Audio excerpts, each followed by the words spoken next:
La maglia della squadra e la firma dei suoi compagni, dei suoi amici, di coloro che con lui hanno vissuto l'amore per lo sport.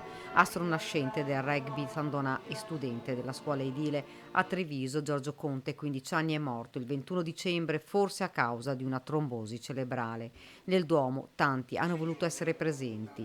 Non c'è una spiegazione, dice il parroco nell'omelia. Di fronte ad un fatto come questo ci si può giustamente arrabbiare, soprattutto perché non riusciamo a trovare un perché.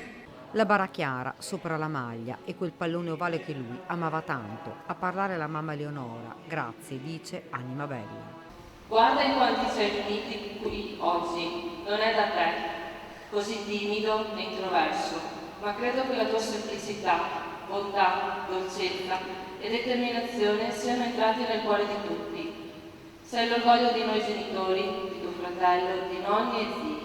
Il ringraziamento di mamma e papà a quanti sono stati vicini a Giorgio, agli insegnanti, educatori e allenatori che lo hanno reso il ragazzo speciale che era, e poi le parole lasciate dagli amici e lette dal parroco. Troppo difficile parlare, troppo dolore. Giorgio era davvero per gli altri, attento e premuroso.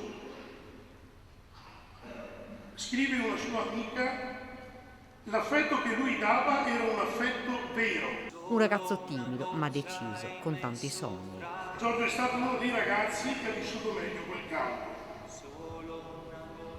Giorgio era un ragazzo saldo, forte in tutto ciò che era importante, dalla scuola al gruppo, nel rugby, nell'animazione.